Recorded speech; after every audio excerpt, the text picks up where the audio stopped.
Malgorzata Pitura, and I work as a program manager at the European Union Delegation to Ghana. I deal with a portfolio of programs related to private sector development and trade. Specifically when it comes to supporting trade in the region of West Africa as well as on the continental level. The European Union that I work for has been very supportive of economic integration processes in Africa, both on regional as well as continental levels. So having said that, it's obvious to the EU that we support African Continental FTA initiative as well as regional groupings, regional economic commissions such as ECOWAS in West Africa.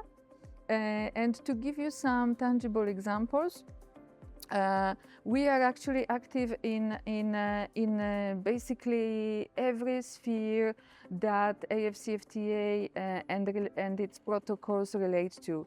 So those would be protocol on trade in goods, trade in services, protocol on competition, on intellectual property rights, on women in trade, digital trade, and so on.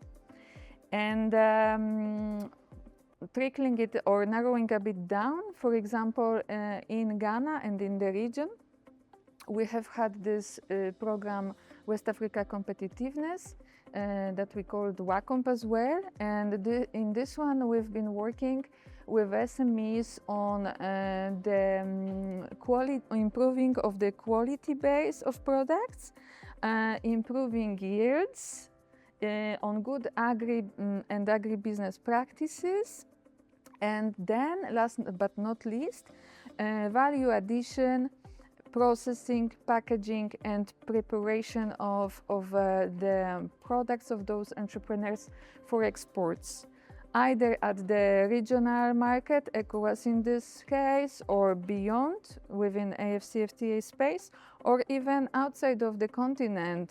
We have had products that have gone to Asia, US, and the EU. So that's one program I can mention that has been very successful. And then let me also say we have a lot of access to finance initiatives that also support trade, because when you want to produce, you actually need capital to start off. And to get this capital at the EU, we have observed that there is a lot of financing gap. Access to capital in Africa is often very expensive. And hence, we have come with a lot of programs that we hope and we observe help closing this financing gap. One of them is a so-called European Fund for Sustainable Development Plus. And this is a mechanism that is actually an EU guarantee. So this guarantee can be gets mobilized through our DFIs, Development Finance Institutions, such as the EIB, KfW, Proparco, and others.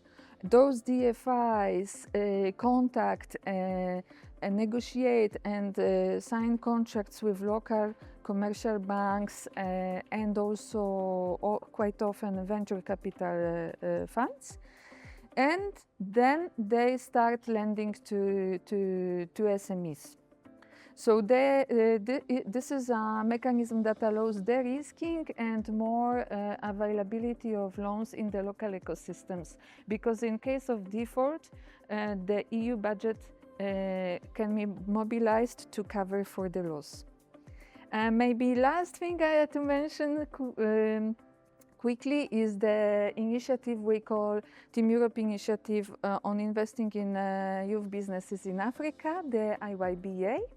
And this is a joint project of the European Union together with some of our member states who have pooled money together to formulate, design, and kick off a number of programs related to the ecosystem building and access to finance, often seed financing or acceleration finance for SMEs. Those include Women for Entrepreneurship program, specifically designed for women entrepreneurs, as well as a fund that we are currently preparing and is a part of the IYBA. This fund will support SMEs for relatively smaller ticket sizes, and it will be a fund that I hope will be a no-interest loan mechanism to businesses across Africa. Thank you.